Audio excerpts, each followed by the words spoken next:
स्थानिक गुन्हे अन्वेषण शाखा सांगली मासिक गुन्हे आढावा बैठक संपन्न।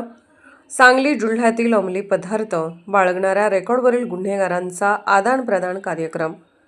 माननीय पोलीस अधीक्षक संदीप घुगे यांनी सांगली जिल्ह्यातील सर्व उपविभागीय पोलीस अधिकारी, सर्व पोलीस ठाण्याचे आणि शाखांचे प्रभारी अधिकारी यांची मासिक गुन्हे आढावा बैठक आज दिनांक 26/2/2026 रोजी घेतली। सदर बैठकीमध्ये मागील महिन्यात दाखल उघड गुन्हे, प्रलंबित गुन्हे, अकस्मात मयत, अर्ज चौकशीबाबत माहिती घेऊन गुन्हे उघडकीस आणण्यात सूचना देऊन गुन्हे निर्गती करण्याबाबत आदेशित केले। या बैठकीमध्ये मागील काळातील कायदा व सुव्यवस्थेच्या घटना याबाबतचा आढावा घेऊन येणाऱ्या काळातील सण व उत्सव याबाबत माहिती घेतली। येणाऱ्या काळात कोणत्याही प्रकारचा कायदा व सुव्यवस्थेचा प्रश्न निर्माण होणार नाही याबाबत दक्षता घेण्याच्या सूचना दिल्या।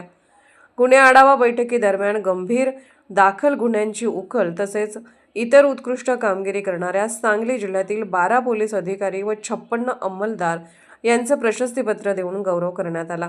तसेच भविष्यात अशाच प्रकारे उत्कृष्ट कामगिरी करण्याबाबत शुभेच्छा दिल्या। तसेच माननीय पोलीस अधीक्षक संदीप घुगे यांच्या मार्गदर्शनाखाली अंमली पदार्थ बाळगणाऱ्या, गांजा खरेदी विक्री करणाऱ्या इसमांवर अंकुश राहावा तसेच त्यांच्यावर प्रतिबंधात्मक उपाययोजना राबवण्यासाठी सांगली जिल्ह्यातील सर्व उपविभागातील सर्व पोलीस ठाणे यांचा स्थानिक गुन्हे अन्वेषण शाखा कार्यालय सांगली येथे अंमली पदार्थ बाळगणाऱ्या रेकॉर्डवरील आरोपींचा आदान-प्रदान मोहीम आयोजित केली होती। सदर आदान-प्रदान कार्यक्रमास एकूण 48 आरोपी हजर होते।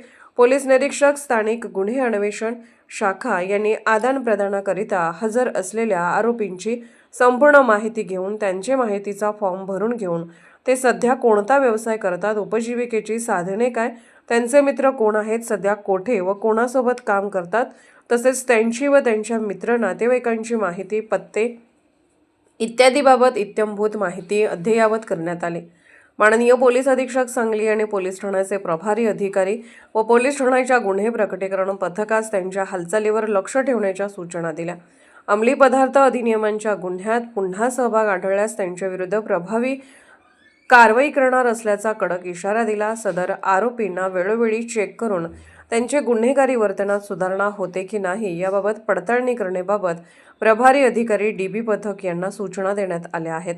ज्यांच्यावर 2 पेक्षा जास्त गुन्हे दाखल आहेत तसेच वारंवार गुन्हे करणाऱ्या आरोपी विरोधात महाराष्ट्र पोलीस कायदा कलम 55, 56, 57 प्रमाणे तडीपारीची कारवाई करण्याबाबत प्रस्ताव तयार करण्याच्या सूचना देऊन MPDA मोका कायद्यान्वये कारवाई करण्याबाबत सूचना दिल्या।